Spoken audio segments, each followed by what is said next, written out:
Le franc suisse perd 90% de sa valeur. Est-ce que vous payez pour un loyer? Est-ce que vous payez pour de l'électricité? Eh bien, tout ce que je viens de vous citer n'est pas compris dans le calcul de l'inflation par les gouvernements. On additionne les 20% d'inflation monétaire plus les hausses de productivité qui ne sont pas répercutées sur les prix. On a 45% d'inflation par an. Il y a certains mots qui vont vous paraître peut-être un peu barbares, mais accrochez-vous parce que si vous comprenez ce que je vais vous dire pendant cette conférence, vous allez d'une être fasciné une fois que vous allez comprendre Bitcoin et de deux, vous allez devenir riche. Et ça, c'est cool. Donc, votre plus-value réalisée ici est de 63 338 francs. C'est 260 000, donc 200 000. Merci. Avant de vous dire ce qu'est Bitcoin, je vais vous dire ce que n'est pas Bitcoin. Bitcoin n'est pas une entreprise. Un Bitcoin en 2050 vaudra...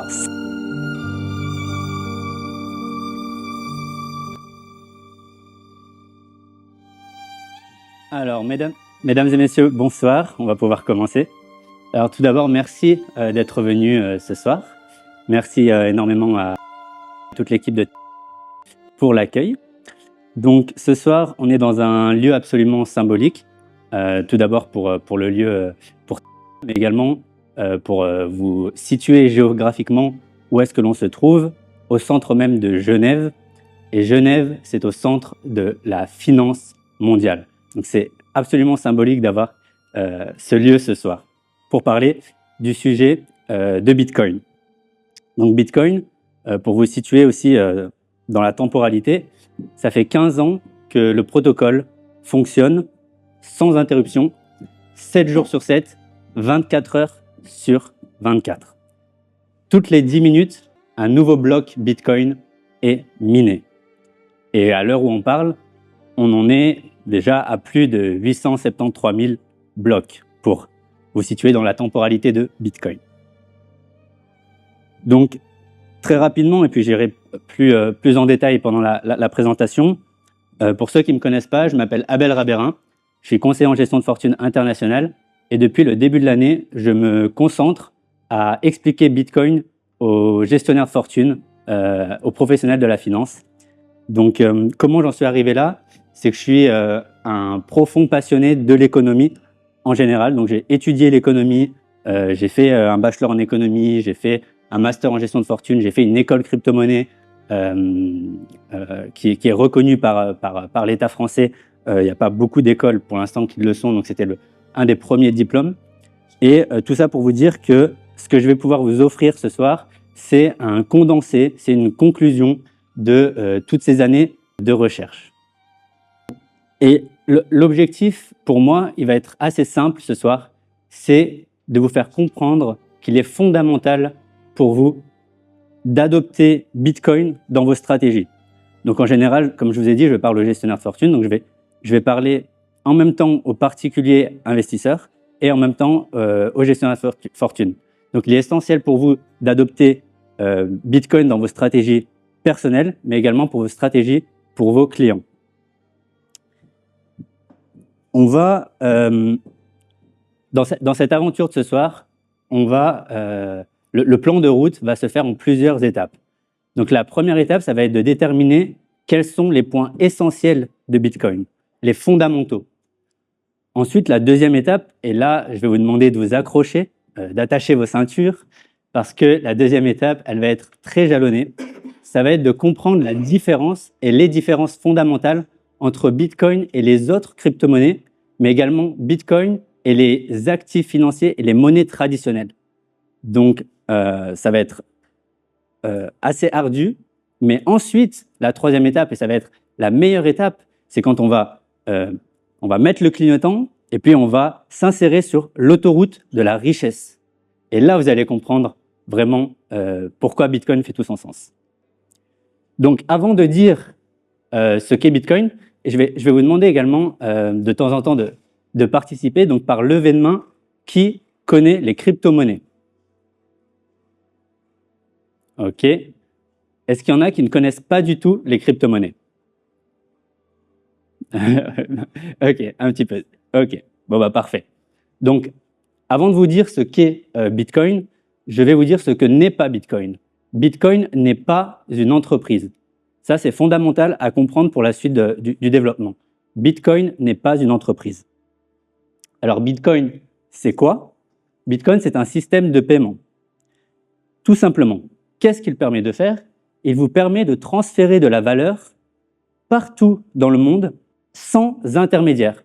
Alors ça, c'était la première définition sur laquelle je voulais m'attarder. Donc je vous ai mis ici la façon dans laquelle vous pouvez transférer vos bitcoins, c'est en détenant à la maison une clé, un portefeuille froid. Ça, c'est l'exemple d'une clé Ledger qui vous permet de réellement détenir vos bitcoins. Et avec ça, vous pouvez transférer de la valeur, transférer de l'argent sans intermédiaire, sans banque, sans entreprise, entre vous et la personne avec laquelle vous voulez envoyer l'argent. Mais j'ai modifié le diapo hier pour l'adapter à vos besoins ici en Suisse. Ça ne nous parle pas trop quand on dit que Bitcoin nous permet d'échanger de la valeur. On a déjà des systèmes pour ça. Bitcoin vous permet également, c'est pour ça que j'ai mis des coffres forts, Bitcoin vous permet d'épargner. Bitcoin vous permet de conserver la valeur de votre richesse sans intermédiaire. À chaque fois, je vais vous laisser un peu de temps pour vous familiariser avec les slides parce qu'il y a parfois beaucoup d'informations. Et puis ensuite, on enchaîne. Donc, Bitcoin repose sur la première blockchain publique décentralisée. Et là, on va décomposer les termes petit à petit. Donc, premièrement, par levée de main, qui a déjà entendu parler de la blockchain? Ok. Donc, on en entend à toutes les sauces, donc ça ne m'étonne pas que tout le monde en ait déjà entendu parler. Dans le cas de Bitcoin, la blockchain est publique. Là, je vous ai mis un exemple de la blockchain Bitcoin. Tout le monde et n'importe qui peut la consulter à tout moment. Donc, à n'importe quel moment, vous pouvez regarder si les transactions qui vous intéressent sont passées. Donc, la blockchain, elle fonctionne comme ça. Vous avez en fait, la traduction française de blockchain, c'est chaîne de blocs. Donc ça, c'est un bloc et la chaîne de blocs, ça se lit de droite à gauche. La blockchain de Bitcoin, elle est publique, c'est ça qu'il faut retenir. Ensuite, décentralisée. Pourquoi décentralisée? Ça veut dire qu'il n'y a aucune entité derrière qui contrôle Bitcoin ou qui contrôle la blockchain. C'est-à-dire que n'importe qui dans cette salle peut décider de télécharger la blockchain et de la faire tourner. Et quand vous faites ça, ça permet la décentralisation. C'est pour ça que des milliers d'ordinateurs dans le monde ont la blockchain de Bitcoin. C'est pour l'aspect décentralisé. Maintenant, et vous allez comprendre surtout dans la prochaine slide, mais je préfère le dire ici, c'est que la blockchain est révolutionnaire dans le cas de Bitcoin. Vous allez entendre parler de blockchain donc, à toutes les sauces, comme je vous ai dit, mais ce n'est pas la blockchain qui est révolutionnaire. La blockchain, en réalité, qu'est-ce qu'elle permet de faire? C'est juste de la comptabilité. C'est un livre de compte. C'est un moyen ça nous permet de savoir qui a envoyé combien, à qui et quand. Mais c'est dans le cas de Bitcoin qu'elle est révolutionnaire et vous allez comprendre pourquoi.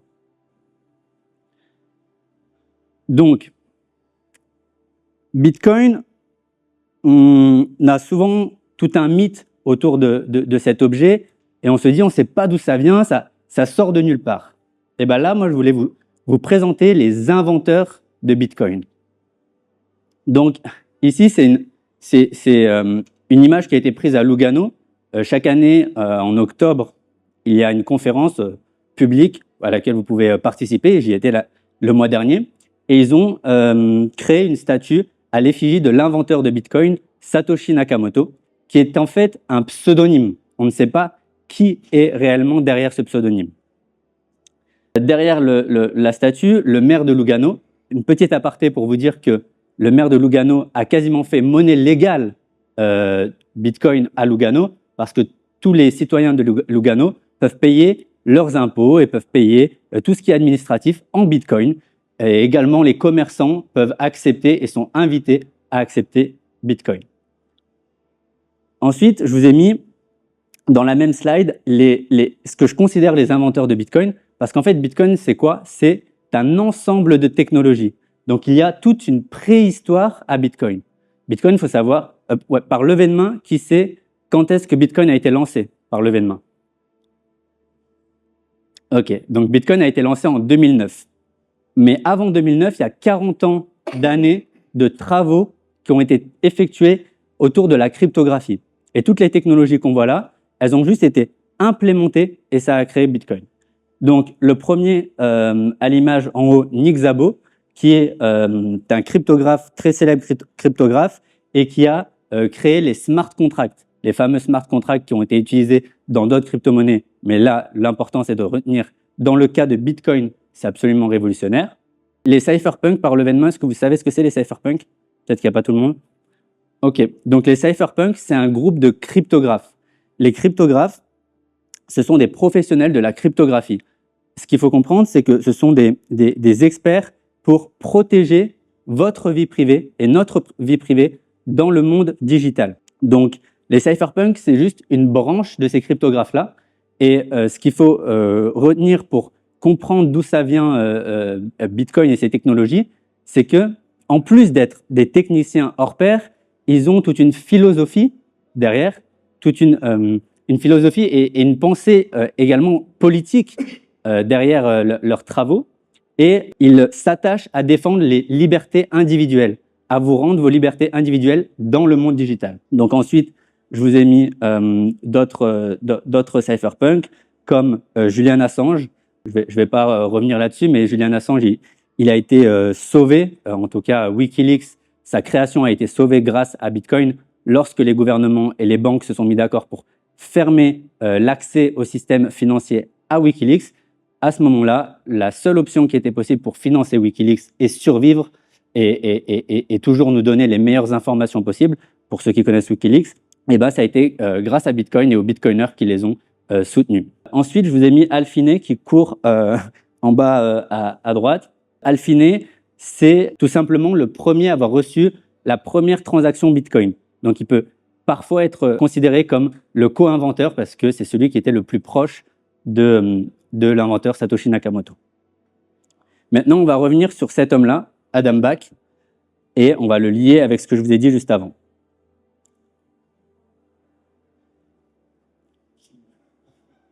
Donc là, je vous ai mis à l'écran la technologie la plus importante pour comprendre Bitcoin. On parle de preuve de travail.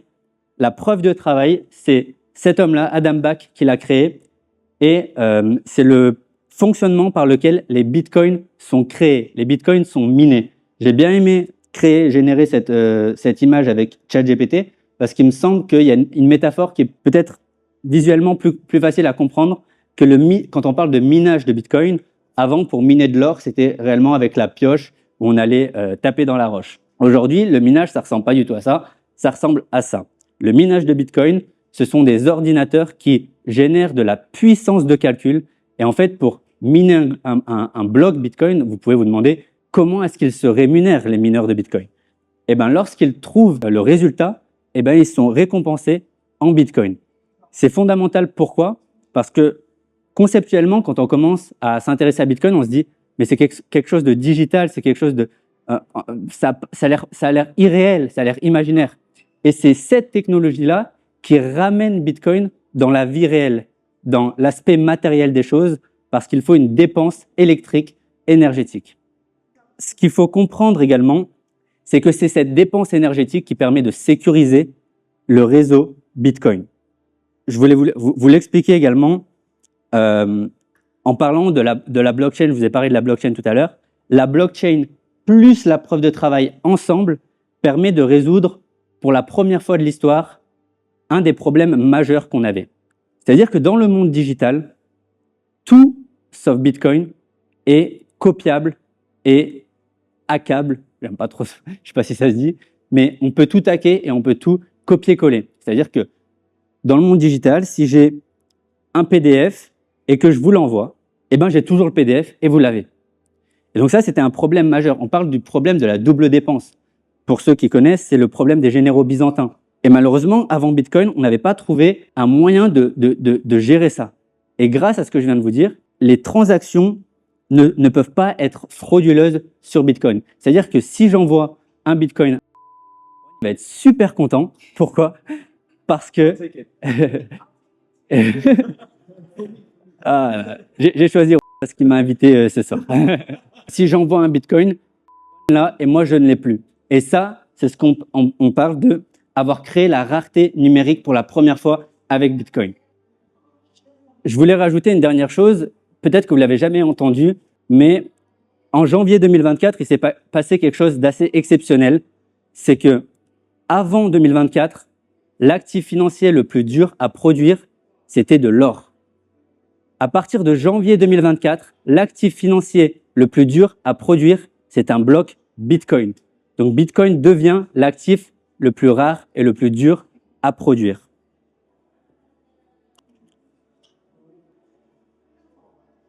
Alors, ici, et je sais qu'il y a certains mots qui vont vous paraître peut-être un peu barbares, mais accrochez-vous parce que si vous comprenez ce que je suis en train de vous dire et ce que je vais vous dire pendant cette conférence, vous allez d'une être fasciné, c'est la première chose, une fois que vous allez comprendre Bitcoin, et de deux, vous allez devenir riche. Et ça, c'est cool. Donc, Bitcoin, une élégante équation. Ici, je vous ai mis l'offre de Bitcoin. L'offre de Bitcoin, c'est la quantité limitée de Bitcoin, 21 millions. Il n'y aura jamais plus de 21 millions de Bitcoin. Donc, c'est une offre qui est limitée. Maintenant, au-dessus, j'ai mis la demande. La demande de Bitcoin, elle est illimitée. Donc, dans un marché libre, le prix, comment il se fait? C'est l'offre et la demande. Si on a une offre qui est limitée et une demande qui est limitée, le prix, il va vers l'infini. La courbe de Bitcoin, c'est vers to the moon, c'est vers l'infini. Donc, pour comprendre un actif, quand un actif a ses propriétés de rareté, on parle d'actif déflationniste. Donc, la déflation, ça veut dire que votre pouvoir d'achat augmente. Pour prendre un exemple vraiment pour comparer l'inflation et la déflation, je vais demander à présent ce soir, est-ce que tu préfères avoir d'un côté quelque chose, un actif qui est illimité et qui du coup va te rendre de plus en plus pauvre, ton pouvoir d'achat va baisser, ou est-ce que tu préfères avoir un actif qui est en quantité limitée et du coup ton pouvoir d'achat va augmenter et tu vas devenir plus riche? Qu'est-ce que tu choisis entre les deux? L'option limitée. Voilà. Donc, une monnaie limitée apporte la richesse à son détenteur. Là, je vous l'explique vraiment à titre individuel pour simplifier les choses. Mais j'aimerais que vous preniez un peu de recul et que vous imaginiez à l'échelle d'une société ce que ça génère.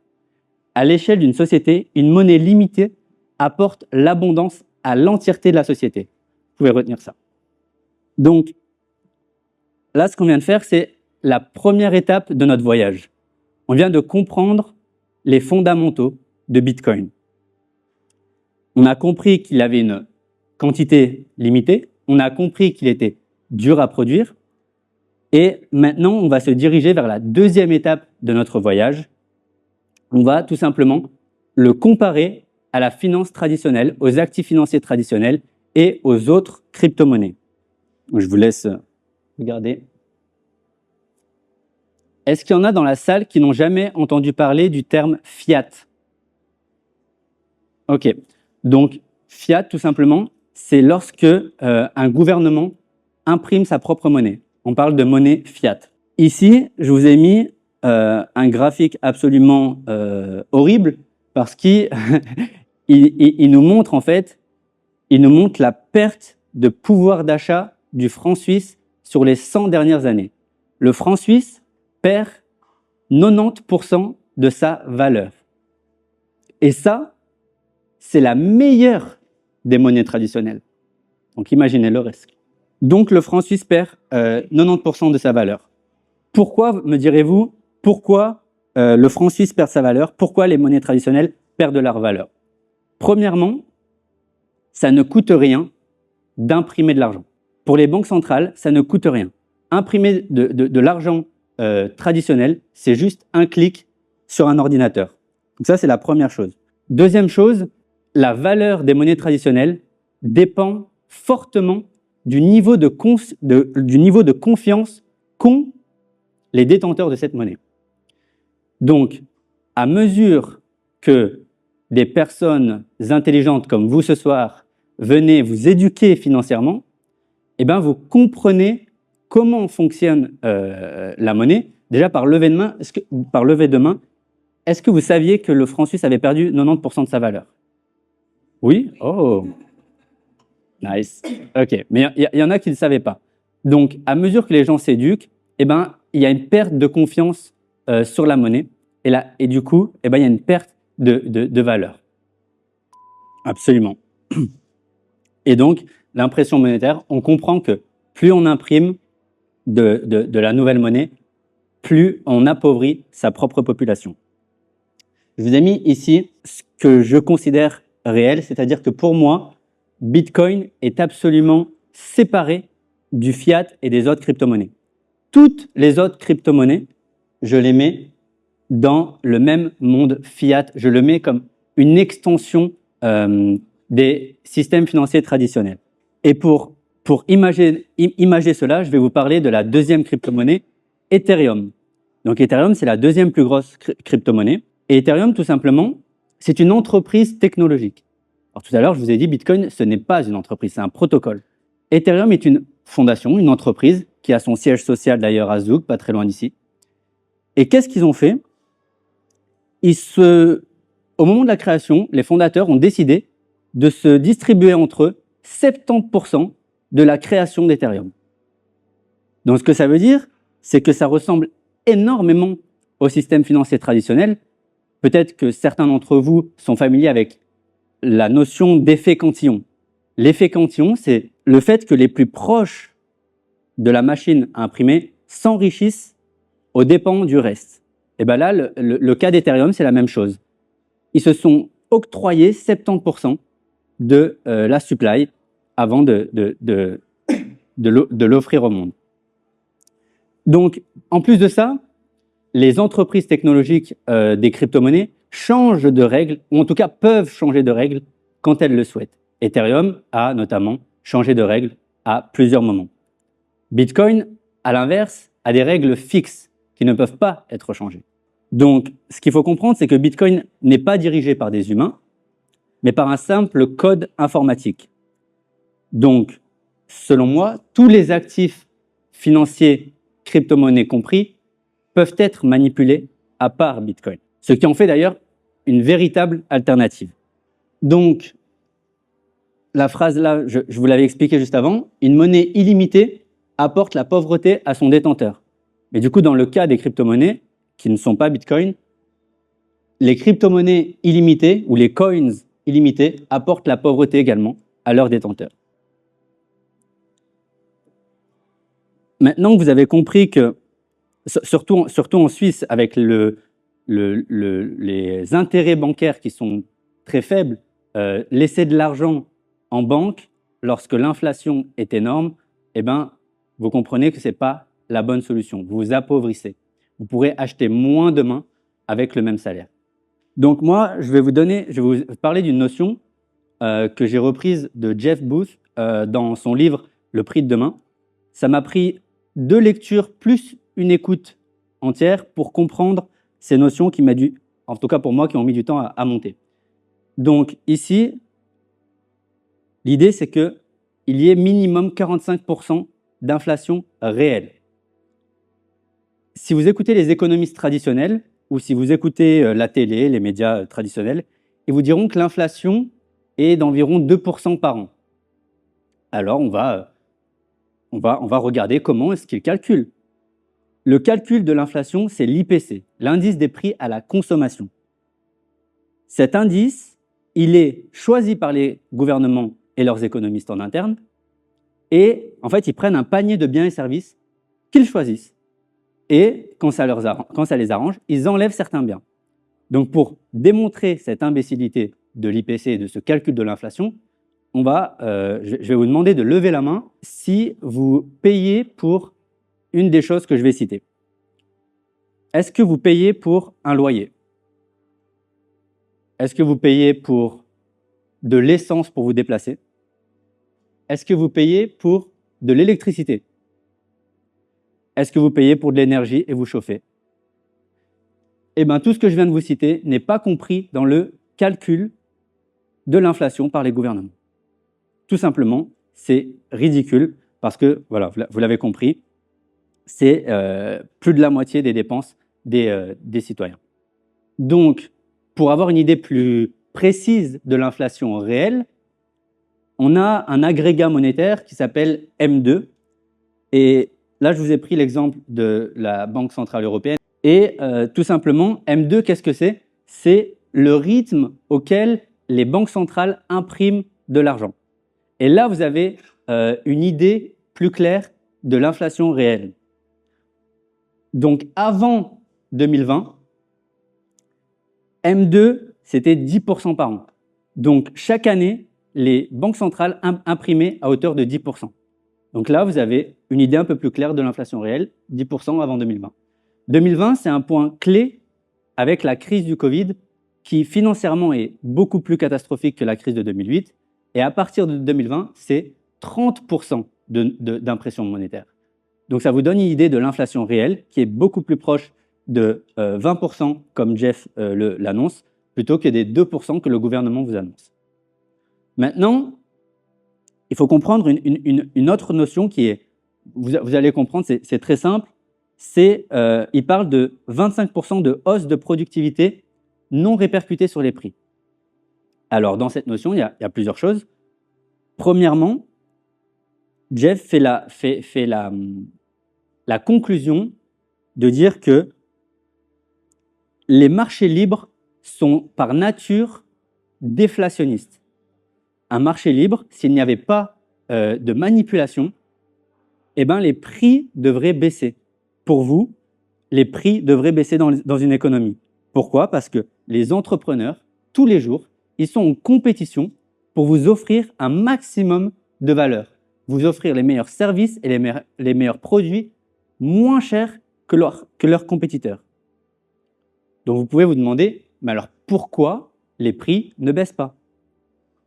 Du coup, ça énonce parfaitement le propos, c'est-à-dire que grâce à la technologie, les entreprises peuvent réduire leurs coûts et donc normalement, ils doivent répercuter ces baisses de coûts sur les prix et donc une baisse de prix. Vous pouvez prendre par exemple, je vais prendre Apple parce que c'est ce qui me parle le plus, mais c'est pour comprendre pourquoi les prix ne baissent pas. Si les prix ne baissent pas, c'est que il y a des personnes qui se prennent cette marge des 25% de productivité. Et ces personnes-là, moi j'aime bien dire qu'on parle de capitalisme de connivence. Tout le monde pense qu'on est dans du capitalisme.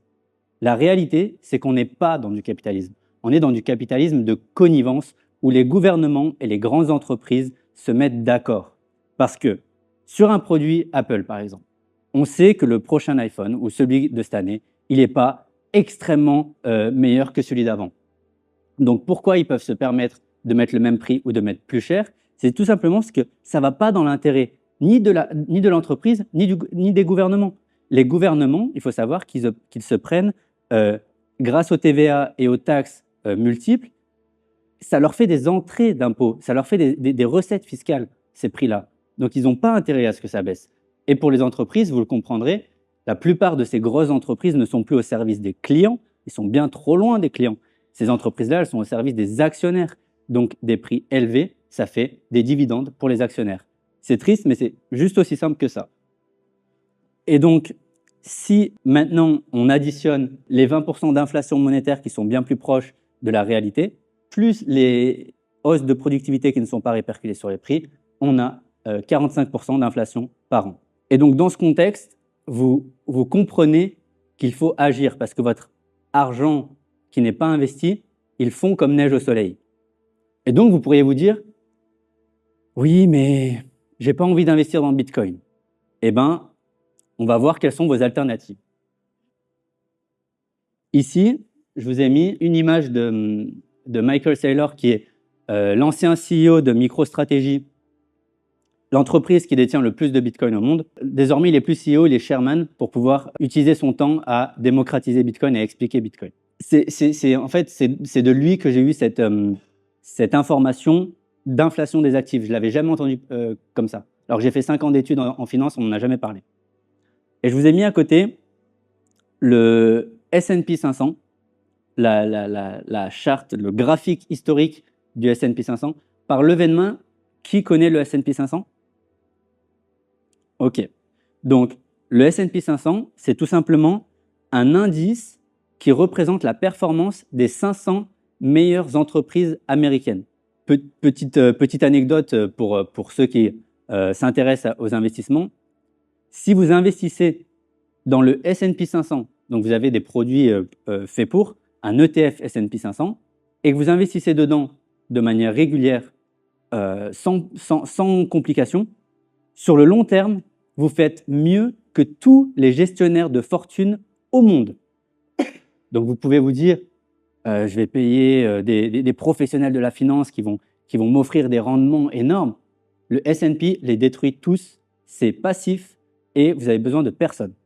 Donc ça, c'est notamment ce que font la plupart des gens qui sont éduqués financièrement, c'est-à-dire qu'ils mettent leur argent dans le S&P 500.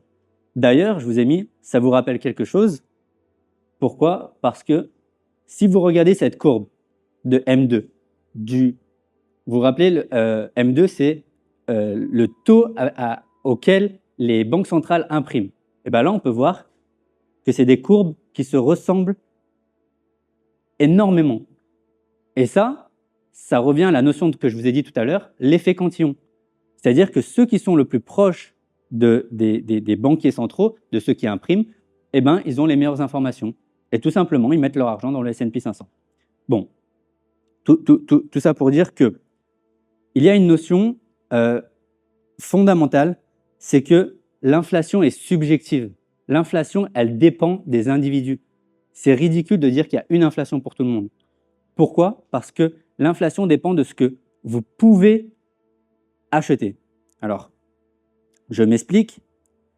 Si, par exemple, vous avez les moyens d'investir dans des biens immobiliers très luxueux au bord du lac, par exemple. Les biens immobiliers au bord du lac, ils prennent 30% par an. 30-40% par an. Donc, votre taux d'inflation à vous, si vous avez les moyens de le faire, mais que vous ne le faites pas, c'est 30%. Ce n'est pas 2%, ce n'est pas 10%. Pourquoi? Parce que tout simplement, si vous n'achetez pas ce bien cette année, l'année prochaine, ça vous coûtera 30% de plus pour l'acheter. Maintenant, si on prend un autre exemple, si on prend des objets de collection, une belle œuvre d'art, un Picasso, vous avez les moyens de vous acheter un Picasso. Eh bien, l'inflation sur ce type d'œuvre d'art, c'est peut-être 60%. Et donc, si vous ne l'achetez pas cette année, il vous coûtera 60% l'année prochaine.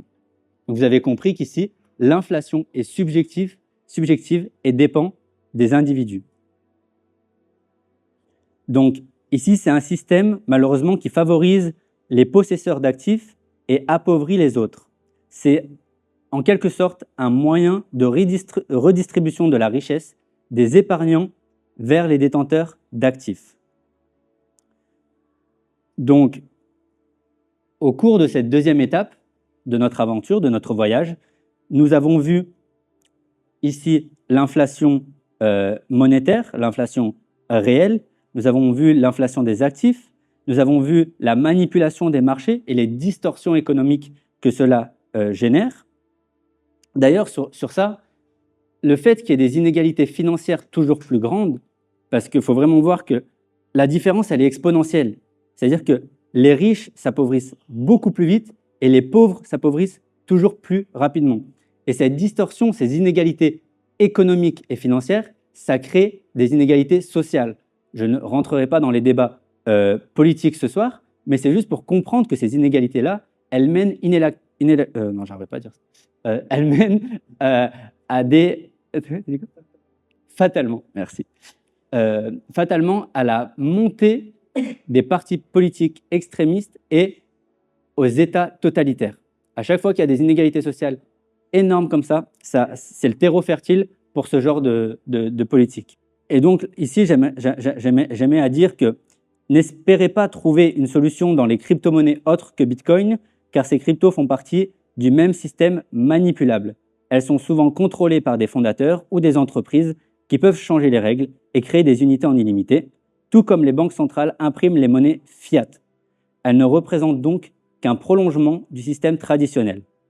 Bitcoin arrive comme une alternative unique Donc, accrochez-vous, on met le clignotant et là, on arrive sur l'autoroute de la richesse. Donc ici, je vous ai affiché la répartition de la richesse mondiale en 2022. Donc, la richesse mondiale est répartie entre ces grandes classes d'actifs telles que l'immobilier, le marché des obligations, le marché de l'argent, les actions d'entreprise, l'art, l'or, les objets de collection et en tout petit, Bitcoin. Parce que Bitcoin est pour l'instant, en termes de capitalisation, une toute petite classe d'actifs. Et la notion que je veux vous présenter ici, et vous allez comprendre, c'est le premium monétaire sur les actifs. Donc le premium monétaire, qu'est-ce que c'est? C'est la valeur supplémentaire qu'un actif acquiert lorsqu'il est acheté pour autre chose que son utilité réelle. J'en profite pour faire une petite anecdote que vous avez peut-être jamais entendue, j'espère. C'est que il est dit que le domaine du droit et le domaine de la finance, c'est des domaines qui ont créé tout un tas de jargon et de vocabulaire pour que les riches puissent profiter des pauvres. Donc ici, vous entendez beaucoup de jargon, mais je vous assure que les principes et l'idée qui est derrière est extrêmement simple. C'est vraiment juste du bruit. Ils ont voulu créer du vocabulaire pour ça. Et la plupart du temps, quand j'étudiais en économie, ce que je faisais, c'était comme apprendre une langue. Je prenais juste des définitions et j'essayais de comprendre ce qu'il essayait de dire. Mais ce n'est pas l'idée qui est difficile. C'est vraiment juste le terme qu'ils utilisent. Donc ici, avant d'aller plus loin, on va regarder quelle est l'utilité réelle de tous ces actifs, tout simplement. Quelle est leur utilité? L'immobilier. L'utilité de l'immobilier, c'est tout simplement de loger des familles, ni plus ni moins. L'utilité des obligations, c'est d'aider les États à se financer. L'utilité des actions, c'est d'aider des entreprises saines de pouvoir se financer également. L'utilité de l'art, c'est tout simplement pour les artistes de pouvoir créer, de pouvoir nous offrir leur création réelle et pas de la spéculation, vraiment juste de la beauté pure. Et l'utilité de Bitcoin, elle est là justement, ce que je vous ai dit au tout début, la première slide, c'est d'une, un système de paiement et de deux, un système d'épargne. Bitcoin est là pour épargner. Donc, ce qui est en train de se passer actuellement, c'est que tous ces actifs, les gens sont en train de se rendre compte qu'ils sont survalorisés.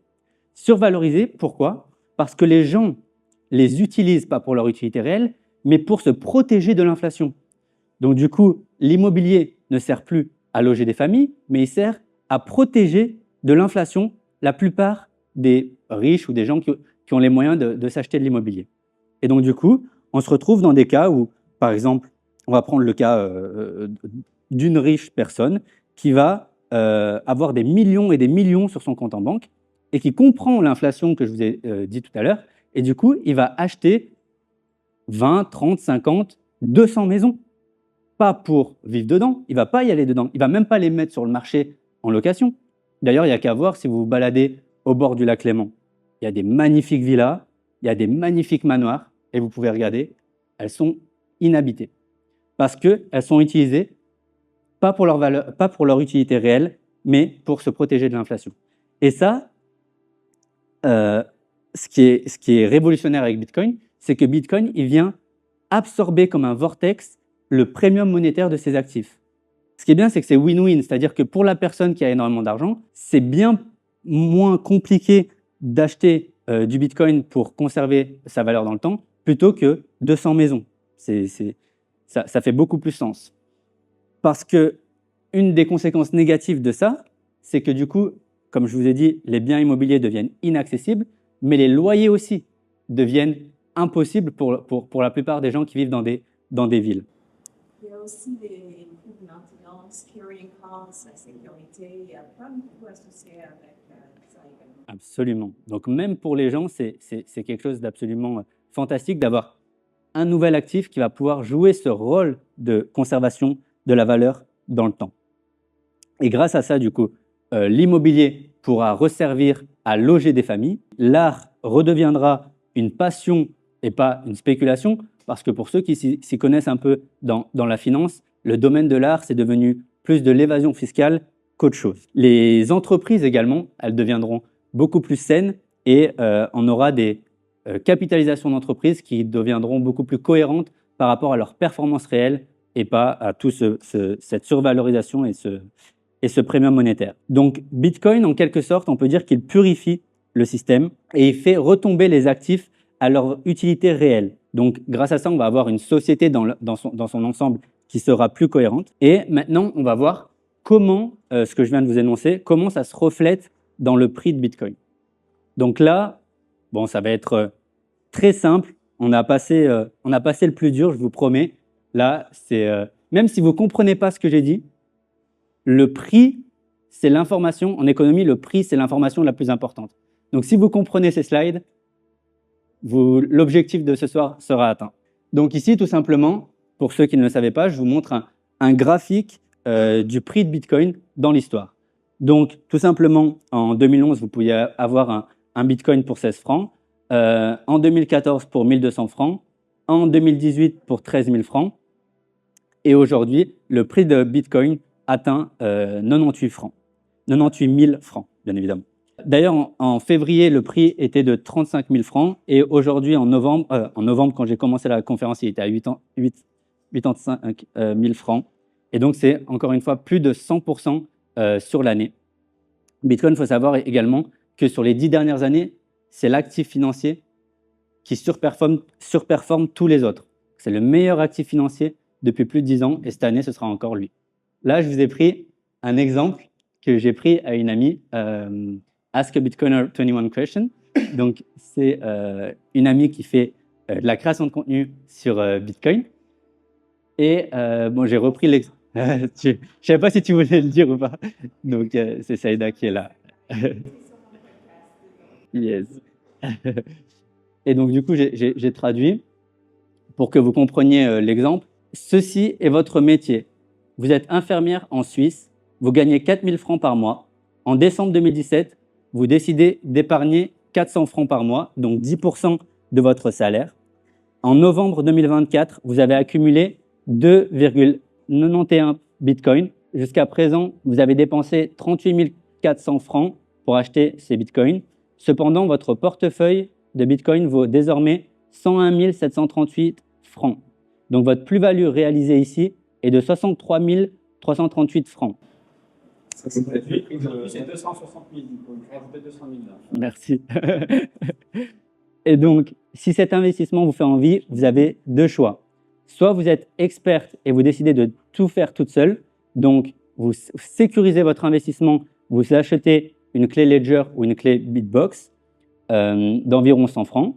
Vous prenez des plaques en métal pour protéger et inscrire votre phrase de récupération, environ 60 francs pour les plaques.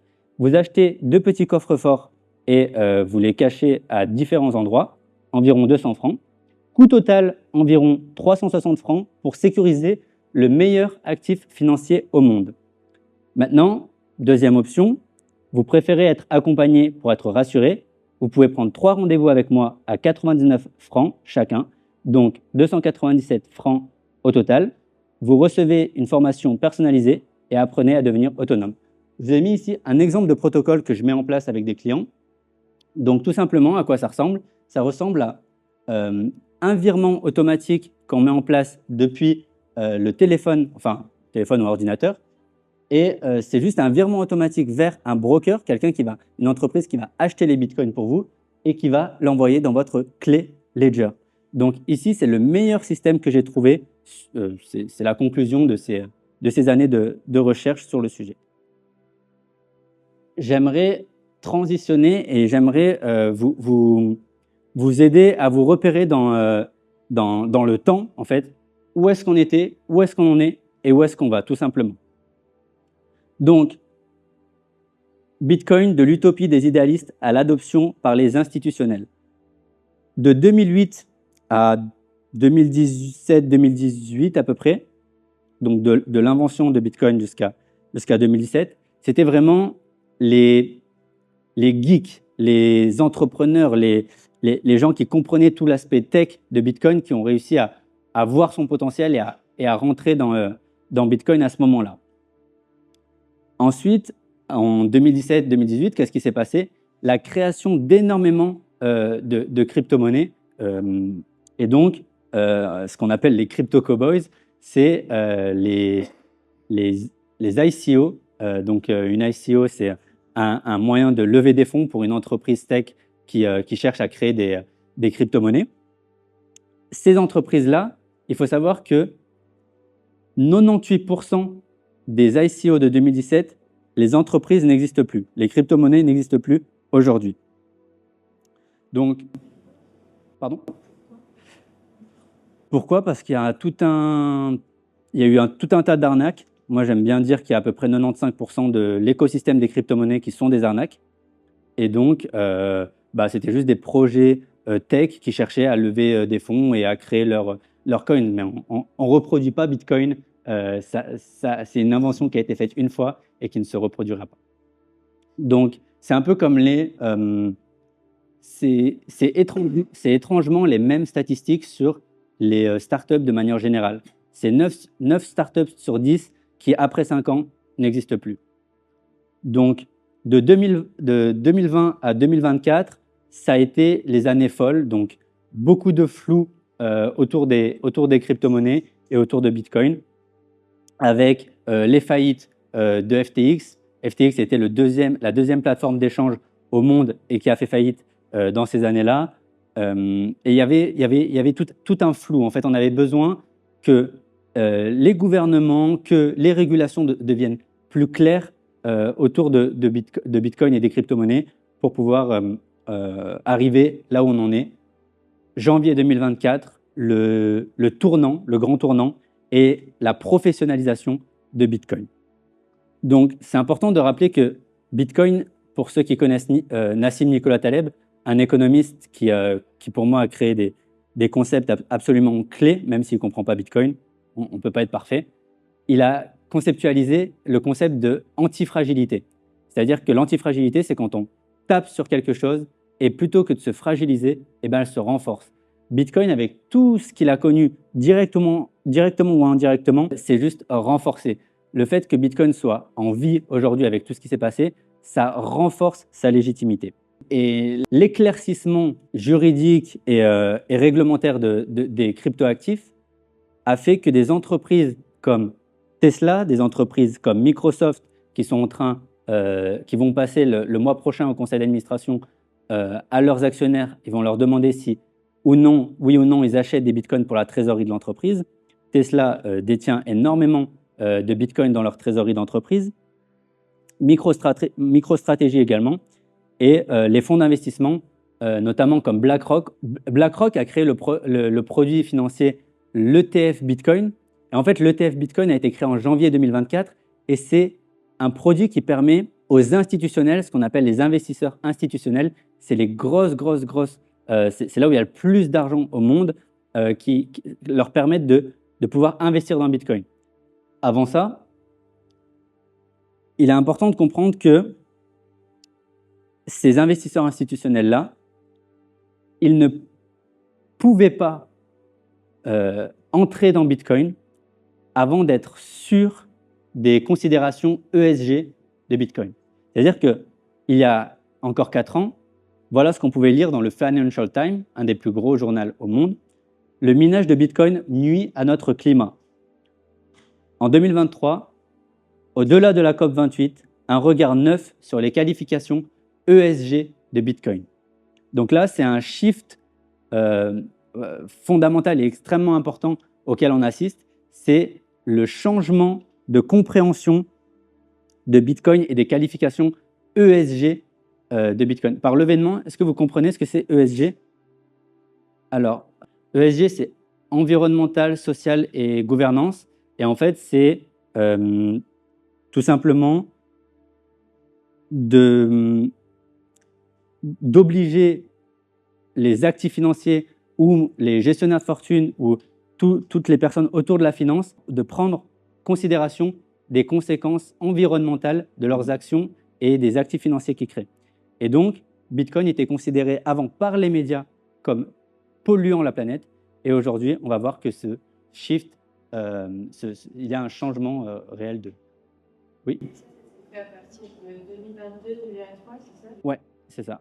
Ouais, c'est très récent. C'est l'adoption de Bitcoin par World Economic Forum, est-ce qu'il y a un lien avec ça? J'ai pas compris. Il y a eu l'adoption de Bitcoin par certaines banques, voilà, et puis World Economic Forum aussi. Exactement. Et c'est intéressant que vous disiez ça parce que pour moi, il y a aussi un timing qui est très suspicieux. C'est-à-dire qu'avant la création de l'ETF, avant de créer un produit sur lequel ces institutions peuvent investir dans Bitcoin, ils étaient contre Bitcoin. Mais maintenant qu'ils ont créé un produit dans lequel ils peuvent investir, eh ben maintenant, les médias changent d'avis. Donc c'est un peu, pour moi, les mêmes personnes qui contrôlent les médias et les personnes qui contrôlent ces produits, mais je ne vais pas rentrer dans trop de détails. Donc, pourquoi Bitcoin dépollue le monde? Donc ça, c'était le sujet de ma conférence de la semaine dernière à l'Université de Genève. Là, je vais juste vous donner une slide sur ce sujet. Vous pouvez, avec Bitcoin, considérer en fait que vous payez moins cher, donc 500 fois moins cher que les systèmes de paiement traditionnels. Si par exemple, vous avez de la famille à l'étranger, est-ce qu'il y en a qui ont de la famille à l'étranger? Ok, ouais. Eh bien, en général, dans les systèmes de paiement traditionnels, on a Western Union qui a quasiment le monopole. Il y a très peu d'entreprises en fait qui proposent ces services et qui sont extrêmement chers. Bitcoin est 500 fois moins cher. Et sur ce point-là, j'ajouterais qu'il y a en Europe 18 millions de personnes qui sont non bancarisées. Dans le monde, c'est 2 milliards de personnes qui sont non bancarisées. Bitcoin leur offre la possibilité d'avoir accès à un système financier. Maintenant, sur les considérations environnementales de l'ESG, Bitcoin pollue moins. Qu'est-ce que ça veut dire, Bitcoin pollue moins? C'est qu'en comparaison de toutes les autres industries, Bitcoin est le moins polluant. Pour vous, qu'est-ce que ça veut dire? Ça veut dire que si vous utilisez le système bancaire pour faire des transactions, vous payez et vous polluez plus que si vous utilisez Bitcoin. Maintenant, si vous décidez d'épargner en or, par exemple, eh ben, le minage de l'or pollue plus que le minage de Bitcoin. Donc, Bitcoin dépollue le monde. Donc ici, je vous ai dit le changement de couverture médiatique négative sur Bitcoin, il apparaît vraiment en 2023, quasiment où on est là, où maintenant on a plus de papiers, on a plus de journaux qui disent du bien de Bitcoin que des journaux qui disent du mal. Donc c'est vraiment le point d'inflexion. Et pour les fonds souverains, je vous ai parlé des investisseurs institutionnels. Ça, c'est juste un petit exemple de fonds souverains qui gèrent plus de 65 trillions. Ça, c'est juste un petit exemple. En comparaison, BlackRock, qui est le plus gros gestionnaire d'actifs au monde, il gère 10 trillions. Donc juste pour vous dire que les gros acteurs ne sont pas encore entrés sur le marché. En comparaison, vous voyez que quand ils vont arriver, c'est avec des quantités absolument stratosphériques que ça va se faire. Donc, pour redonner un peu les caractéristiques de Bitcoin, Bitcoin est l'actif financier le plus rare à obtenir, le plus dur à produire et le plus sûr à détenir, car il repose sur le protocole le plus sécurisé au monde. Et c'est dans ce contexte-là qu'on a eu les élections américaines et l'arrivée au pouvoir de Donald Trump, qui a parlé et qui allait chercher l'électorat de Bitcoiners. Pourquoi je vous mets cette information? Parce qu'il est en train de mettre en place l'achat de Bitcoin pour la trésorerie du gouvernement américain.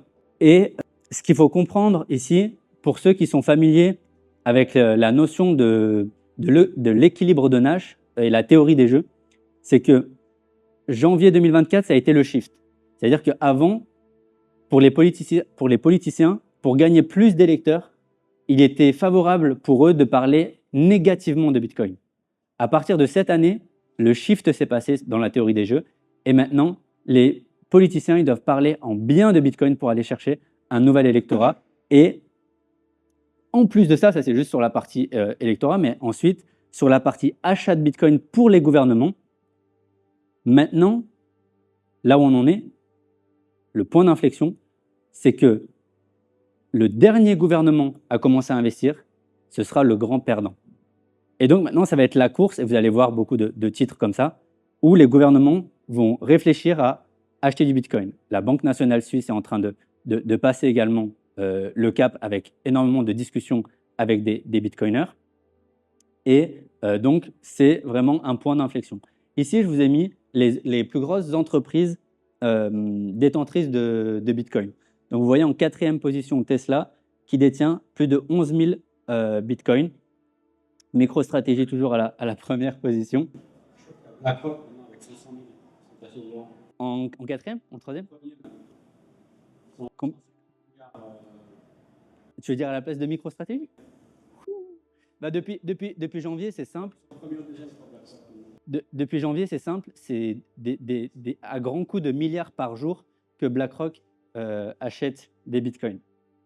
Mais du coup, pourquoi agir maintenant et pourquoi le compte à rebours est lancé et pourquoi je fais cette métaphore de la ruée vers l'or digital? C'est parce que en janvier 2024, c'est vraiment là où ça a commencé. Qui ici sait ce qui se passe en 2034? Oui, tu sais? Là, 2032-2036, on sera à 95% de Bitcoin miné, si j'ai bien compris. 99, exactement. Ouais, c'est ça. En 2034, 99% de tous les bitcoins auront été minés. 2140 le dernier, ça veut dire que le dernier pourcentage se minera sur 100 ans. Et donc, à ce moment-là, Bitcoin atteindra un stock to flow quasi infini et deviendra l'actif le plus rare jamais créé. Ce qui signifie également que chaque Bitcoin acheté aujourd'hui est un Bitcoin de moins pour les autres. C'est pour ça que je vous ai dit, les institutions financières le comprennent, les gouvernements commencent doucement à le comprendre. Le génie est sorti de sa lampe, rien ne peut arrêter Bitcoin. Peu importe la politique, peu importe les régulateurs, peu importe les banques centrales, la machine est en marche et en plus de ça, les institutionnels arrivent. Mais lorsque les institutionnels entreront, ils laisseront les particuliers et les investisseurs tardifs sur le bord de la route, c'est ce que tu disais. Donc ici, une petite prédiction de prix. Comme je vous ai dit, le prix, c'est toujours l'information la plus importante en finance. 3 scénarios. Le scénario catastrophe, un Bitcoin en 2050 ne vaudra que 130 000 francs. Le scénario modéré, un Bitcoin en 2050 vaudra presque 3 millions de francs. Et le scénario optimiste, un Bitcoin en 2050 vaudra 52 millions de francs. Ceci n'est pas un conseil en investissement. Donc ici, je vous ai mis une frise chronologique qui reprend et qui illustre par des icônes les principales, ou en tout cas les majeures innovations depuis 1850, comme le téléphone, la voiture, l'avion. Et bien évidemment, Bitcoin fait partie de ces grandes innovations. Et j'aimerais citer Schopenhauer qui disait « Toute révolution dans l'histoire de l'humanité, qu'elle soit politique, philosophique, morale, technologique, artistique, passe systématiquement par 3 étapes. C'est d'abord considéré comme ridicule, puis comme dangereux, et enfin comme évident. » Donc, le Bitcoin fait partie, je vous ai dit, de ces innovations. Et pour l'instant, on peut considérer encore qu'on est dans cette phase de dangereux. Pourquoi? Parce que ce n'est pas encore démocratisé, ce n'est pas suffisamment expliqué pour que tout le monde arrive à vraiment appréhender et à comprendre facilement déjà le Bitcoin et puis de commencer leur aventure dans le Bitcoin. Et c'est dans cet esprit-là que je crée des produits et des services pour démocratiser.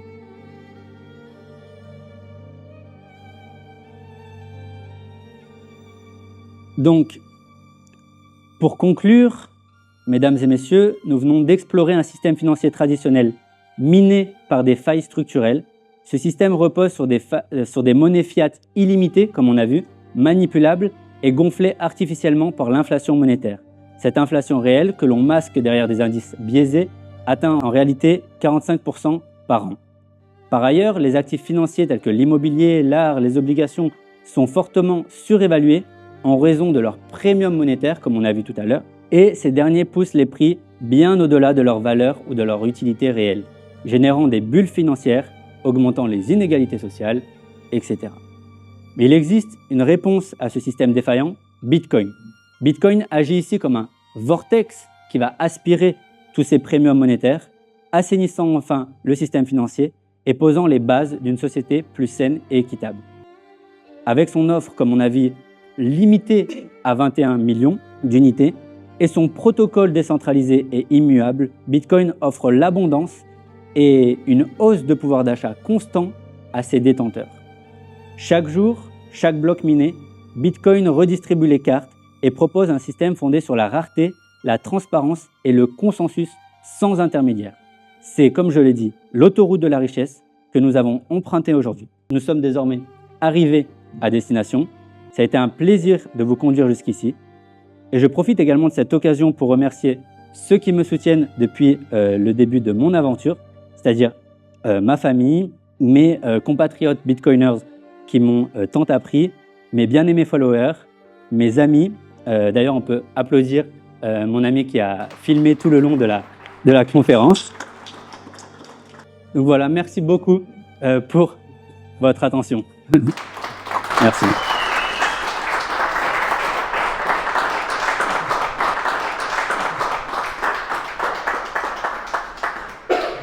Je vous laisse scanner le QR code pour me retrouver sur les réseaux. Vous pouvez me poser toutes les questions qui vous viennent. Je pense qu'on va pouvoir rester également pour le networking. N'hésitez pas à échanger également entre vous. Un networking de qualité au vu des personnes présentes ce soir. J'offre également 2 rendez-vous gratuits et j'aimerais finir par cette petite citation. Un bon investissement, c'est quelque chose que tout le monde veut, que peu comprennent et que personne ne peut arrêter. Merci encore.